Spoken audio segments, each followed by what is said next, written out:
Flick, Digga Ditch, Super 6, Big Mitch. And I'm kicking in doors with all three O's. And I'm bringing 28s, 101s because we Vegas Sons. It's the Chronicles. And you in the Meadowlands. Yeah, you in the Meadows, man. And you already know what made me. 530. What that mean? Oh, that boy's a desert baby. Oh, yeah. Hooper Dub, Scrub, 22-inch gold data things, and Big Bolo Yang. I could never sit on my claims. Welcome to Vegas Chronicles with the whole Super 6, Mr. Digga Ditch, Big Mitch. And today, like any other day, y'all know what we do. We kick actual factuals with no additives, no preservatives. Just raw and uncut like what? Like summer sausages and crackers. You already know. Shout out to everybody that's been rocking with my platform. Shout out to everybody that's been supporting me. You know, hey, somebody sent me a video yesterday, man, of my partner K-Dog, man. Minister Kareem, should I say, man, and he was preaching, man, and I'm gonna tell you something, man.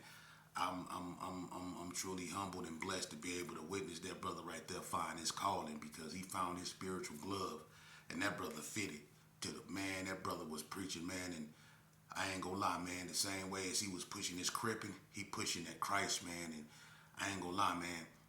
I got emotional, man, and it was inspirational, man, to see a guy that come from where he come from to end up where he at.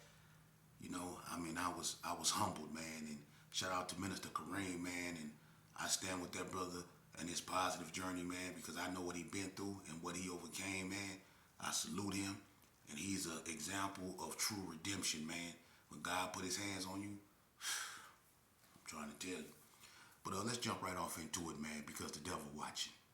I was talking about the rolling 50s the other day, and I told you there was a branch of them that was supposed to have came out here from California called Neighborhood Rolling 50 up under some BMM.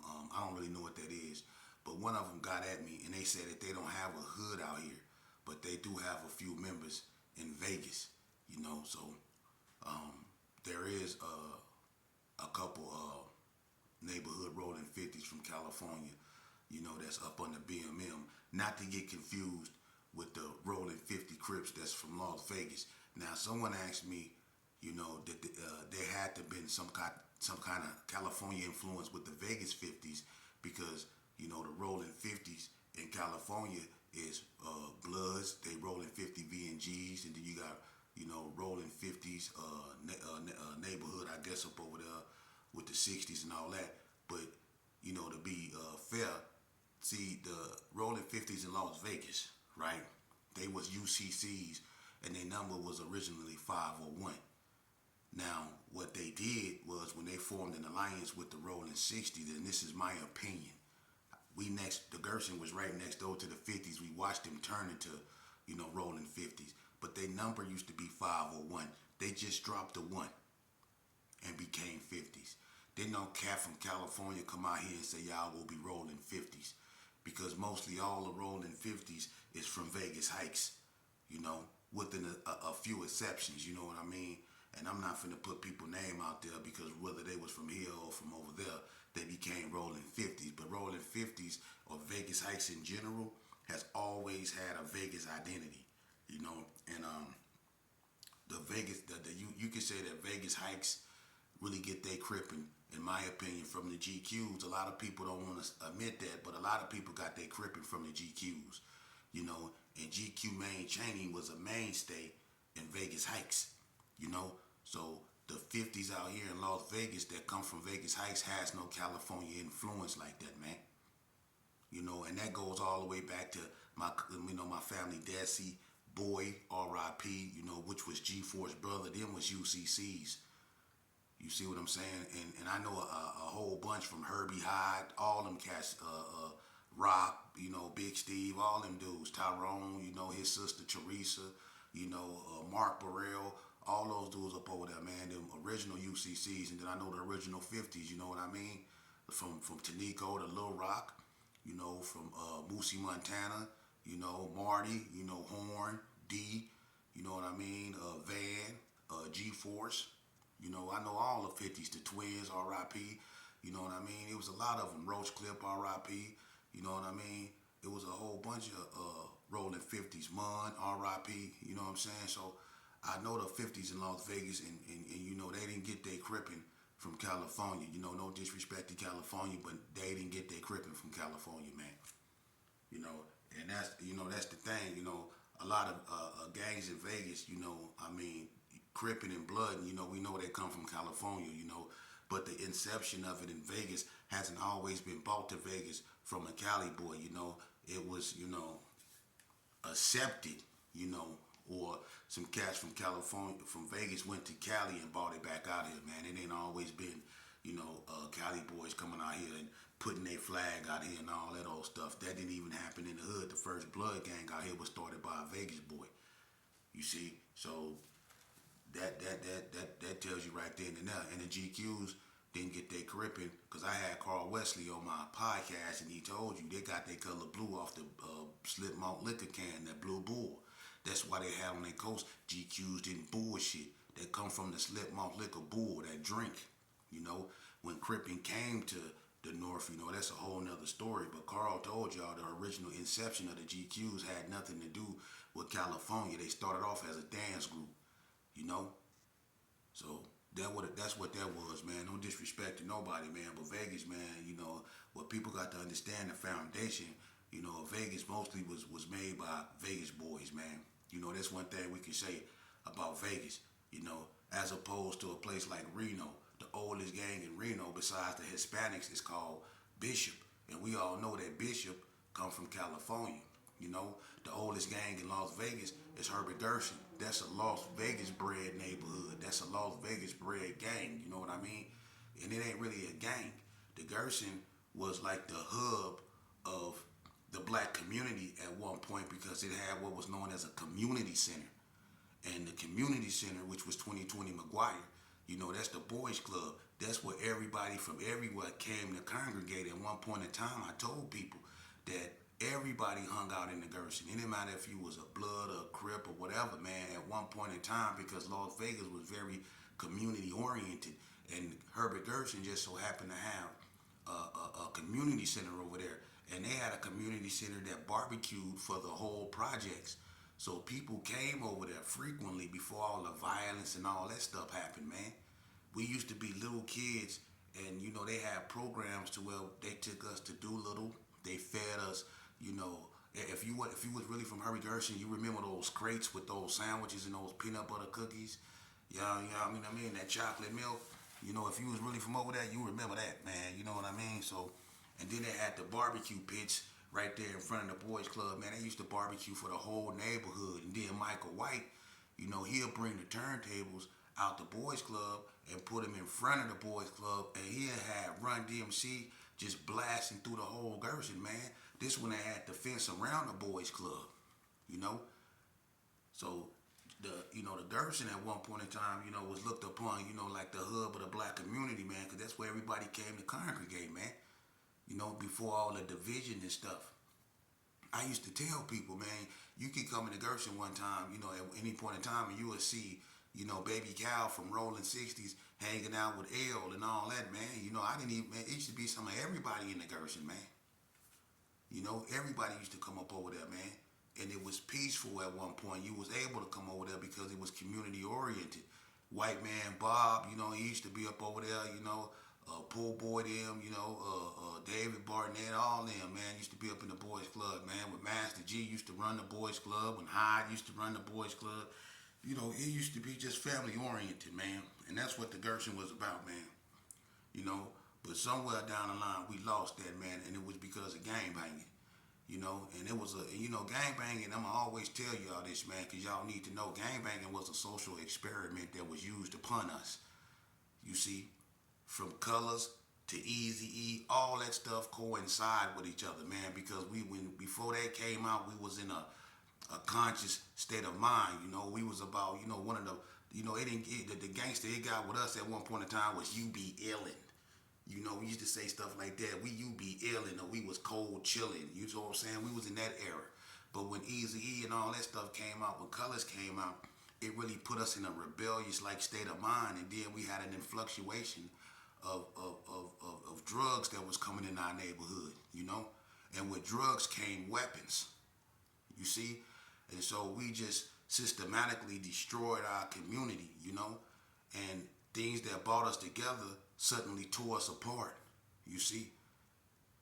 because we used to come together because we were black folks, and then we started tearing ourselves apart because we went from being black folks to Parus and Gersons and Rolling 60s and Northtown Gangsters. See, when we started putting them type of labels on us, we became enemies. But before those labels was there, even though you had Crippin' and Blood, man, we still had love for one another because we was community oriented, because we was still up under our grandmama's banner, and we knew what they fought for when we didn't have nothing but each other, when they was over there protesting on the strip. You see, we was community oriented, man. And I believe that there's an unseen hand that was behind what happened to us, man. You know, because only, something so devious and evil can set forth what happened to us, man. If y'all really think about it, one of the most banging songs that came out that NWA had, was that song Dope Man, Dope Man. Remember that came out? And then all of a sudden, everybody was doing what they was doing when it came to drugs. But when Eazy-E dropped that Easy Does It, we always had Too Short with Freaky Tales and stuff like that, but it wasn't violent. We loved the beat. It sounded cool. But when Eazy-E came out with Easy Does It, and then people like King T, we had Ice-T. We had all these different people coming out, and they was transforming the music genre, because we were listening to Public Enemy. We were listening to Poe Righteous Teacher. We were listening to Chubb Rock. We were listening to stuff like that. We wasn't listening to hardcore gangster rap that Eazy-E brought forth. We wasn't out there bragging about AK-47s until we heard Eazy-E them doing it. We wasn't really doing drive-bys until we heard Eazy-E them talking about doing drive-bys. We was over here drinking Slit Malt liquor and Colt 45, and then Eazy-E he came out and he said he don't drink Brass Monkey, and we was doing, not just drinking Brass Monkey, we was doing a Brass Monkey. Everybody was bumping the Beastie Boys. Before Eazy-E hit, that's the state of mind we was in, that Paul Revere and all that we was doing all that stuff. Then Easy came out, and all of a sudden we wearing Raiders hats, Lokes, long Jerry curls, and we on something else. That was a social experiment, man. It was. Because if you really think about it, the relationship with the black man and the black woman wasn't that fractured before Eazy-E came out. You see, we still had a level of respect for women. We did. But when Eazy-E came out, and you seen what he was saying, he was talking about beating up females, beating up their fathers, drinking old English, and that's what we started doing, mimicking him.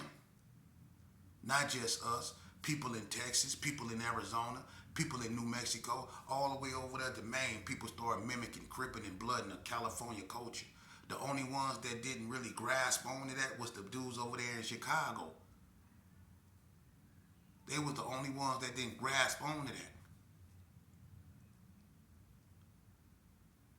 But they respect and they know about Eazy-E, and they respect and they know about Tupac. But they been had their own way of doing things. They had organization of what you would perceive as gangs way back in the 50s, before Crips and Bloods even came out. So Chicago was already established up under something when Crippin' and Blood came out. And although they probably embraced the music, but that culture, that gang banging way of life, they never really took on that. Chicago was one of the only states other than New York, and even in New York over time embraced California culture, because there's Bloods and Crips out there. You don't really have Bloods and Crips in Chicago. It's GD, Vice Lords, and other stuff. It's folks and peoples out there. But in New York, you have Crips and Bloods. In Detroit, you have Crips and Bloods. You have Crips and Bloods basically everywhere, but Chicago. And if you do have Crips and Bloods out there, they really not on nothing, because it's BDs, GDs, and Vice Lords out there, man, and they been on that way before Crippin' and Blood. But to speak on this social topic, man, it's sad, because not only us, but the Hispanics, they was caught up in it too. Everything was a social experiment, and we've been lab rats for I don't know how long. Because if you live in a project, the word project simply means experiment. They put you up over there and they do things to change your conditions. Why you think every summer violence go up? People never thought about that. In the winter, it don't be so much violence, but in the summer, violence go up. especially in the black community. You see, people never thought about that, you know. And I'm gonna tell you something. When we was around there wearing, say for instance, bandanas, and we was wearing fat laces, and we was wearing certain solid color hats or whatever, you know, the people that were selling it to us was the Koreans. But see, what the police would do, they'll take our shoelaces, they'll take our bandanas, but they won't go up in them shops and they won't take them from the Cubans who were selling them to us. You see? And then you know what we do when they take our rags, we go right back to the Koreans and we get more. And then the police will take them. And then we'll go right back to the Koreans and we'll get more. We put money in their pocket trying to maintain a look. Making them rich off a look.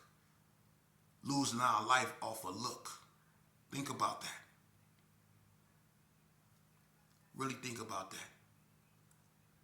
Everything was a social experiment. Don't you know today, right now as I sit and I speak to y'all, and I hope y'all have y'all children listening to this, don't you know that private owned prisons are suing certain states? You know why? Because they made a deal with a state, with the states, a few states, private owned prisons. They made a deal with these states. You know what they made a deal? That these states will fill up their prisons with individuals. And you know what's happening? They not holding up their end of the bargain because they came out with laws called reform.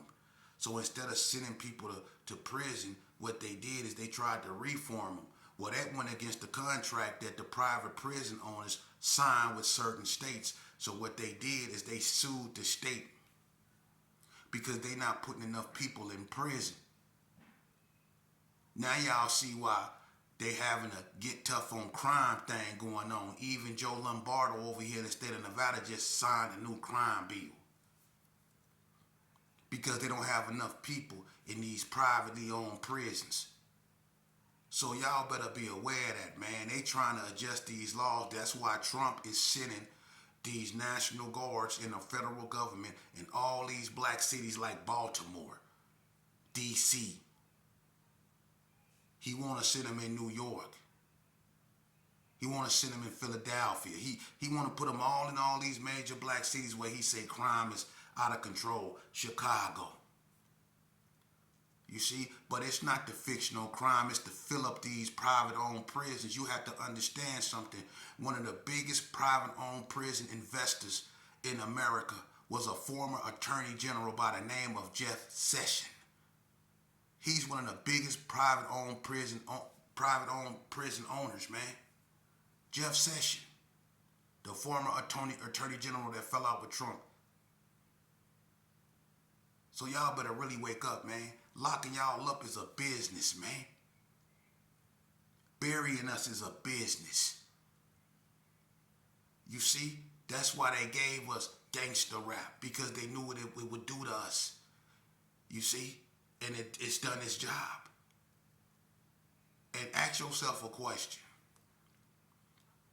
How do these youngsters, like in Chicago, and these underground drill rappers or these demon time rappers, you know, how they get all this money?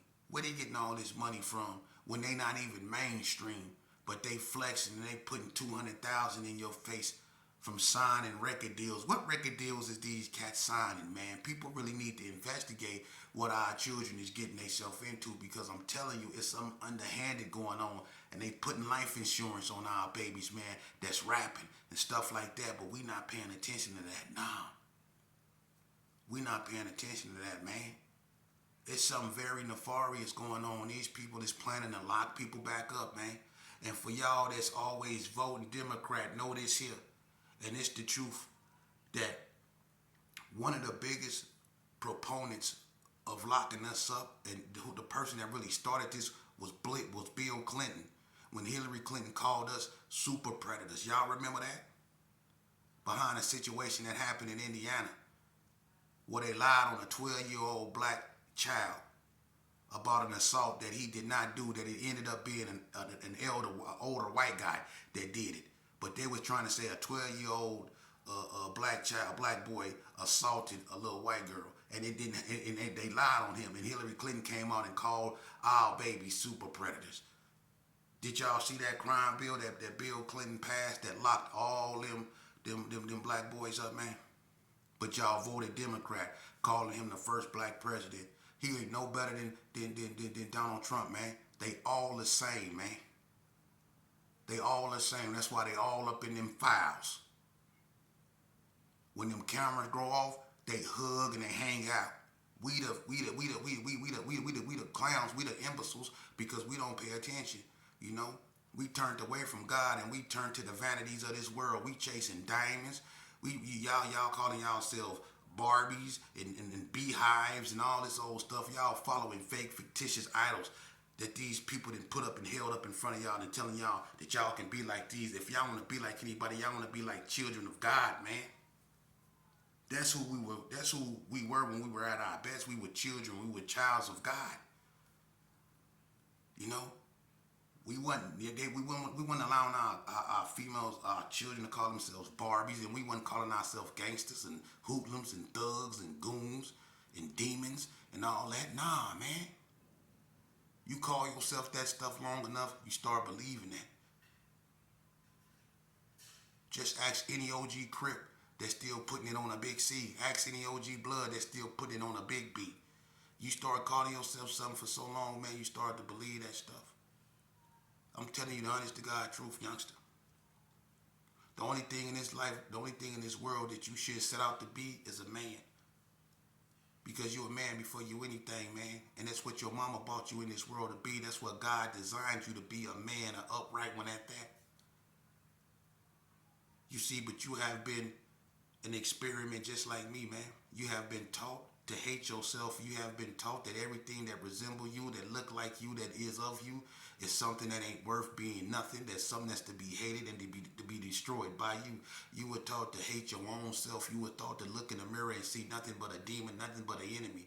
But when you look in the mirror, you looking at God.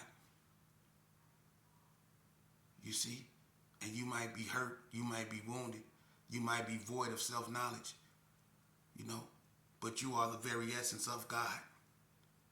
When God made you, he molded you out of his hands, man, and he breathed life into you. He gave you the essence of what he was.